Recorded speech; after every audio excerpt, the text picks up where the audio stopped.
my session was going to be about an hour, talking about some of the things that we already know, change, the only certainty, talking about the world that we're living in. And I'll tell you, this is a little bit complicated because we had to change our name for some of you that know us.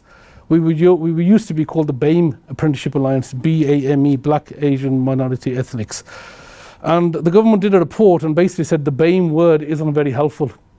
And I'm thinking, if somebody says the multicultural is a dirty word, what's going to happen to our brand? Because that's what we're about. So this world that we're living in, again, if you're thinking about the sort of announcements, people are sort of trembling in terms of what's going on here, what does that mean? And sometimes it's about the future predictions and so forth.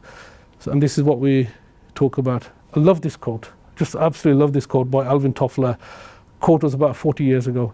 It's not about whether what your qualifications are, your ability to adapt and react. Just love this quote. I can't. I think 40 years ago, if somebody came up with that, to say the ability to learn, unlearn, and relearn, I think that's the key here. When we're all educationalists in a way, and I think that's fantastic. This is a key thing for us: collaboration, connecting, and sharing. And I think that's ever growing so more than anything else, and supporting each other. Somebody said, we've got a project on about social mobility. We need to work with community organizations. Somebody else is dealing with another project. You might have technology embedded. All of these initiatives are often better if you're collaborating as opposed to competing, and we're trying to create a collaborative environment. Love this quote as well. We're not a team because we work together, we're a team because we make each other stronger and better, or better and stronger. And I think that's what we're trying to do here, create that environment where not just patrons, there's an element of 1 + 1 is more than the sum. Love this as well. When one teaches to learn, you're learning when you're teaching, when you're showing somebody else, because there's a lot of reflective practice in there. You go through the journey of what you've done, what you've achieved. And that's what we're about. So I'm going to skip through some of these because this game could have gone on. This is getting more and more now. People used to talk about the bigger picture, but sometimes now it's about the detail, knowing the detail, and being able to sort of have the helicopter perspective, and also being able to go down into the granular detail. So microscope and telescope perspective there. And this is a little bit just to sort of demonstrate the fact that working together, innovation, learning, the whole PDCA, plan, do, check, act cycle really. This is all of us.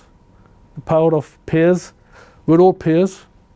We're all collaborators. We're all sort of connecting together. We've all got something in common. And our biggest role, I think, is to actually try and connect where that is, because in facilitating that is what we're trying to do. And again, that's the theme here. Reiterate that. And I quite like this. Yeah, moving away from knowledge economy, because knowledge is too easy. Everybody can get knowledge. ChatGPT, something, but it's the ability of implementing that. And that's what we're saying here that's wisdom, it's judgment. It's about experience. It's all of that connecting. It's not just about knowledge. Everybody can Google that. Everybody can ChatGPT things, but it's about applying it. It's about application of it and applying it in the right way. Execution is the king, and execution happens through that shared learning, experience, judgment. And that's what we're trying to do here. Trying to make this into an insight, into a value add to your organization. This gentleman has taken on the mantle, taken on the responsibility from JAG, which is a big, heavy duty. JAG had a relationship with each and every one of you. He had obviously connectivity with each and every one of you. We're moving direction a little bit to strategic growth and also engagement with you, within each and every one. So obviously Sunil has introduced himself. I won't go into any detail there. There was a picture here, and I thought I quite like this quote. And I thought, how can we adapt this quote to ourselves? So Steve Jobs said, if your customer buys one, you made a sale. If they come back, you've built trust. If they tell others, you've built a brand. And I was thinking, okay, how do I do that? So I did ChatGPT this, and I then looked at it in terms of what can I do in terms of being inspired by this quote, but making it relevant to us. And I've come up with something. You might think it's not that great. And I've said here, if you join, that's fine. We've got an additional patron. If they engage and support, we've built a bit of trust in a partner. If they share with us and hopefully help us improve what we need, then you're an ally. And that's what I'm trying to do, allyship. And I thought, okay, that's my sort of mission now, to try and do. Get yourselves to get a bit more engaged, get a bit of challenge and support. The right level of challenge and support is a balance. If anybody understands in terms of governance, it's getting that right in terms of the right level of critique and the right level of support and being able to adjust accordingly. And I think that's our thing. We did a survey probably about 4 months ago, and that survey was a sort of written survey. We tried to make it unbiased as possible in terms of our questions. We allowed people to say what they wanted to say, and then we followed it up with people who wanted to be followed up. Not everybody did. So if somebody's ticked that, they want to have a conversation, we followed that up. So we spoke to about 18 people altogether, 18 organizations altogether, which is about 44% of the current population that we have in terms of our patrons. And these are the sort of things that they're saying. So some of them are saying, yeah, highlight for us was the podcast. Some of them were saying in terms of, one individual said, you made me look like a hero. I'm internally well recognized now in our organization. I was a nobody. And what's happening is because I keep getting tagged in on LinkedIn and my photos keep showing up, I'm a bit of a hero now within the organization. And somebody else actually said, you've helped us achieve a successful bid, because what you've done is it's all these bids and tenders now are all about collaboration and partnerships. Every tender now talks about how you're collaborating, how you're innovating, what are you doing different. And what you were able to do was actually connect us with other people and mention your alliance, your organization, and some of the impact that we were able to do. And you've helped us win, write a winning bid. Some have said we need to be a little bit more clear in terms of the value add. We need to understand what the impact is. So, somebody says, I'm all about impact, and sometimes it takes a lot of time coming to these patrons meetings. You've got to take a whole day out. And sometimes I'll go back home and I think, what have I gained? And we can't be thinking that if that's the case, that you think this has been a waste of time. Or if you're the main person in the organization representing representing your organization, and you just pass the buck on to somebody else to say, well, can you go there? Then there's something that's not right, and we need to look at how do we get that value add, how do we get that impact. People do like guest speakers. They think, some of these we may have seen on stands, we may have seen at exhibitions. People do want to put things in their diary, and people's diary gets filled up and so forth. And we've taken a day out, and we've had the privilege and the time to think about and meet people who are presenting, because it wouldn't have come on our radar. So we're going to try and do a little bit more of that. We want to move a little bit away from sales pitches to actually value add. So each person that comes on board, they know themselves in terms of the thoughtful element of it. So these are some of the things that we've gone. So I won't go into some of these. All these slides we'll share with you.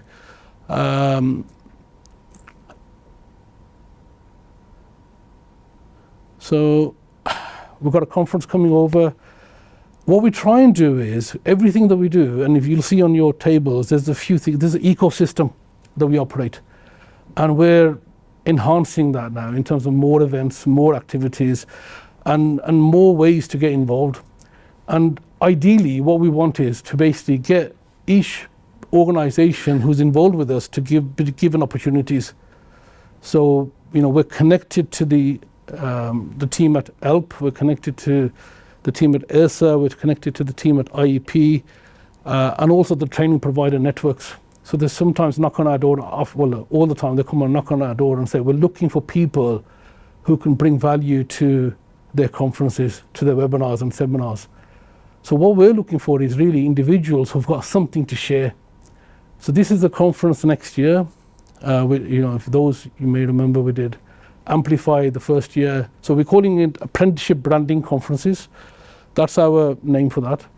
We're talking predominantly about employer brand and how the apprenticeship brand is connected. And the first conference was Amplify, second was Engage, and the next one is going to be Include. And then we're going to roll that out. And we're probably going to do more of these conferences under that banner of Apprenticeship Branding Conference. But we're looking for people who can sit on panels with us, who can share their insights and so forth. And we're always looking for those opportunities. So, if that's where you're inclined, please let us know. This initiative here, Apprenticeship Diversity Social Mobility Forum, webinars, engaged for the FE community, the skills community, free of charge. And what we're looking for is people who can share insights, nuggets of wisdom. Again, we'll launch. We've already launched it, but we're relaunching it. So we've done about 12 of these previously, and what we're trying to do now is to actually get thought leadership in our sector, because everybody's talked about change and everybody's talked about certain things. And what we're saying is that if you want to be positioning yourself, not necessarily to say I've got all the answers, but be a little bit more open to say, well, this is what we're going through, and we do that. We've done that with NCFE, we've done that with NLCN previously, Pearson, many other organisations as well, just panels. I will not cover this because this keeps changing and chopping and changing, but what you will realise is there's a lot going on, and we lose sight of it. You mix, you can't sometimes separate, as I say, wheat from the chaff. What's going on? What's impacting us now?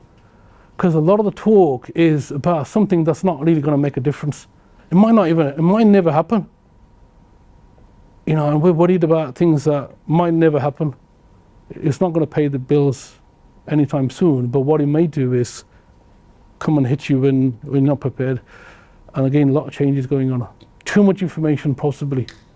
How many circulars are you going to read? How many newsletters are you going to read? So what we're trying to do is try and get into a position where we can debate this a little bit easier. It's always sometimes easier for people to share what things are important, what to read, how to read. And again, but what we will say is that there's top 100 employers, apprenticeship employers that came out, and we're proud of the fact that we've got 6 organisations who are patrons in our top apprenticeship employers, organisations that are supporting us, are heavily involved. Obviously, Compass Group, AstraZeneca in the room as well, and the other names you can see. Yeah. The same thing with, these are your top employers. This is probably the same as what it was 5 years ago. And it hasn't really much changed. I looked at it 10 years ago, there's a few changes, but not in the last 5 years, it's more or less the same. We're trying to get more engagement with employers, That's our main objective is now.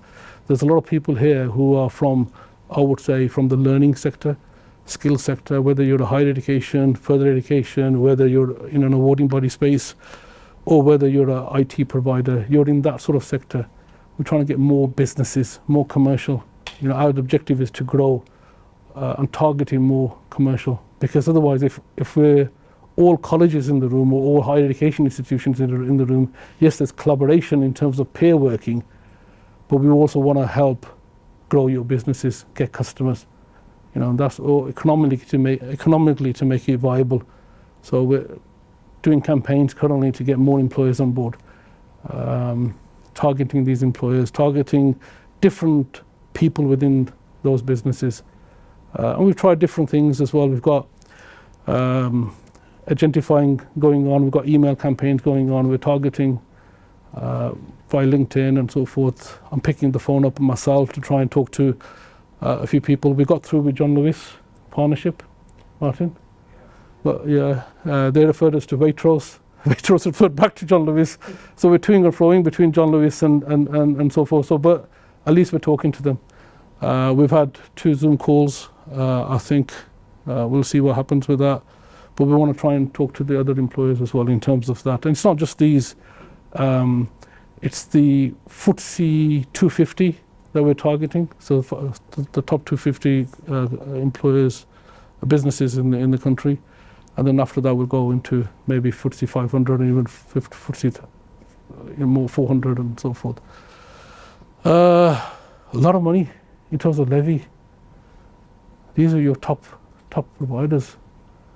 A heck of a lot of money that's been spent, you know. And if you look at the numbers, you know, we've got these providers are part of. They are so the ones we've highlighted: JTL, Lifetime, Kaplan. They're our patrons.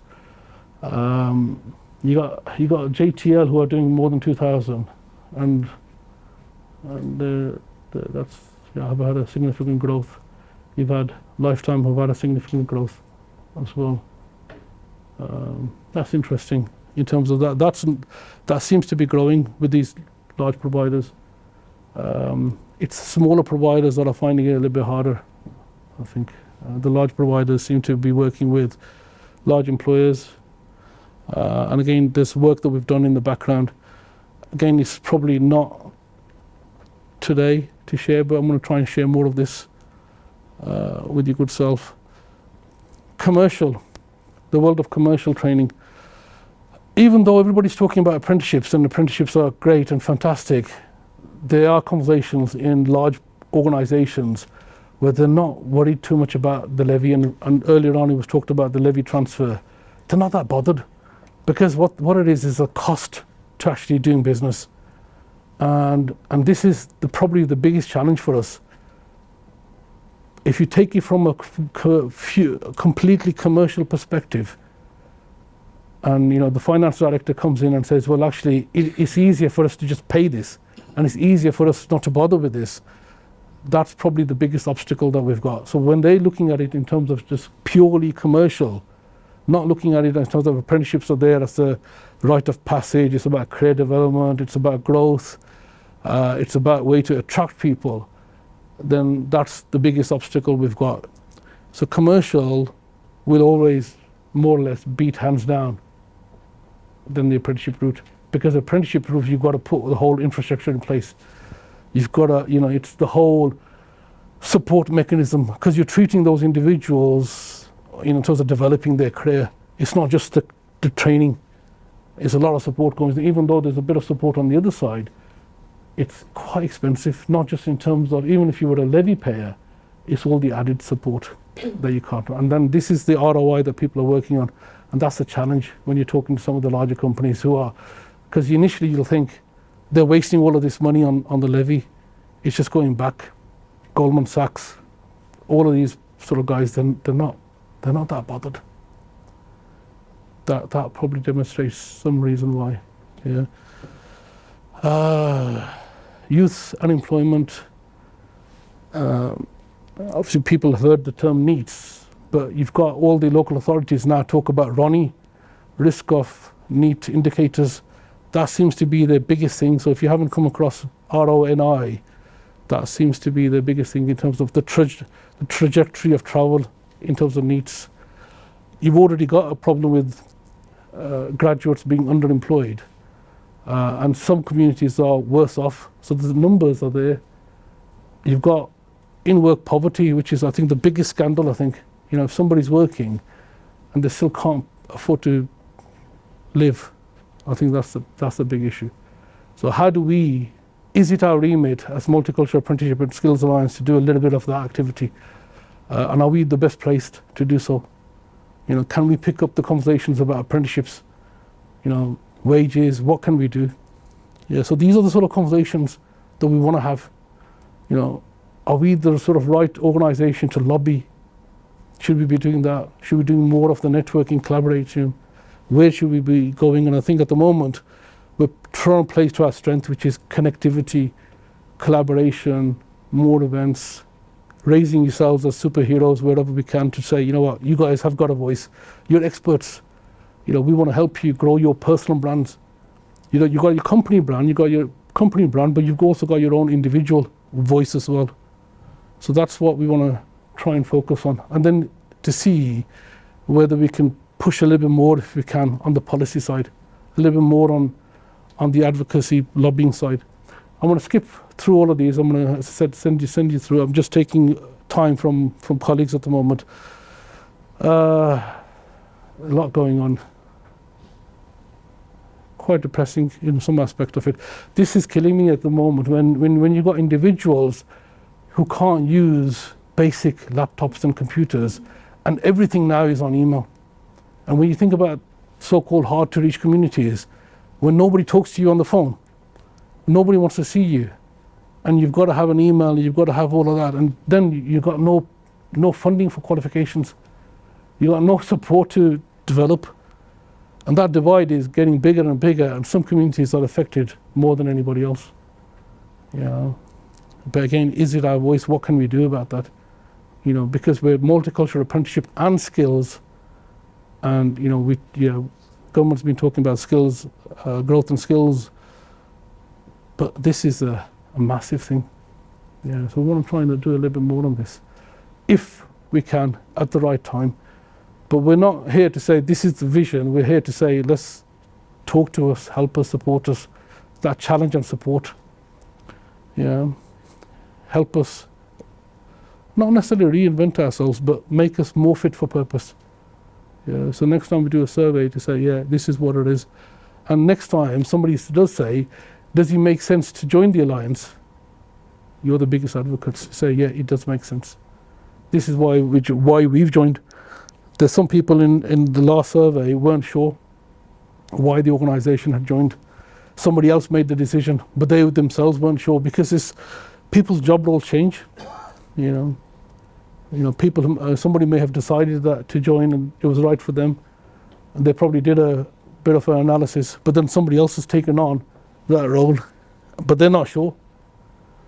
So what we need to do is to make sure the fact that everybody here is an ambassador, you know, is an advocate. Yeah, it keeps going on. I'm not even going to ask the questions. Yeah. But we're on a mission for this. This is our mission, where people are saying, I'm the first in my family to do an apprenticeship, and they're proud to say so. Because most of us probably in this room were maybe first in your family to do a degree, and have probably said that many, many times. I'm the first in my family to do a degree, because that was something that you'd say, you know. Our Prime Minister said, well, education, education, education, we're going to scrap that 25 years later. I think everybody really had scrapped that many years later, but nobody publicly said that. So 25 years later, they're saying, well, we're going to scrap education, education, education, this arbitrary figure of 50% into degrees. Probably not fit for purpose. Yeah, but that's a mission where people can say, I'm the first in my family. And this is what somebody did say. I'm the first in my family to do an apprenticeship, and I'm also trying to be a role model, really. I'm trying to demonstrate it, that it is the right path. You know, there are still individuals who are fighting with their parents, grandparents that are in some cases bigger decision makers or influencers than parents. They're fighting with their grandparents to say, I want to join an apprenticeship. And they're only saying yes to them if it's a big blue chip company. What if it's an SME organisation? You've got a bit of a hard battle. If it's a brand they recognise, okay, yeah, recognise this blue chip company, then fine. But if they don't recognise it, if the grandparents don't recognise it, if the family doesn't recognise that brand, then no, you don't need to do that. You're much brighter than that. And this is still happening, 2020 vision, BAME, this is where we started from, really, in terms of the figures actually said at the time, there's just too many British Asians going into universities. What are they doing? They're not all going to be doctors and lawyers and whatever. Why is it why is it all these British Asians seem to be going into university? Lack of careers advice, not enough knowledge, because apprenticeships was a stigma. And what they were doing was, you had some really doing really well, and then you had a lot of them that doing not so well, who weren't going to be employed in any sort of graduate position. Biggest obstacle. And again, it's that rebranding of apprenticeships, but rebranding the fact that higher education isn't necessarily a fit for all. Yeah, there is still a lot of opportunities there. Nobody's knocking higher education. We've got university partners, and they're partners because they understand its apprenticeships and its skills, and it's working with employers. It's not just the route of getting young people in. This report and many other reports have said, you know what, if we've got to get everybody involved. This is the one that I was talking about right at the beginning, who said the word BAME isn't helpful. Yeah, a lot of local authorities got rid of that name, BAME, and it just became a bit of a negative word. Absolutely, that's the case. Apprenticeships work best when they work for everyone. And it's about this now. It's that transition of, it's the career. It's not just the course or qualification for the sake of qualification. It's not about qualifications or training. It's about what that is going to give you. And you've got to think about destinations. We've got to think about progression. And this is why I say it's about a rite of passage. Yeah. It's about planning that journey. And that's what we're trying to do, actually, from a promotional perspective, in terms of getting the message across.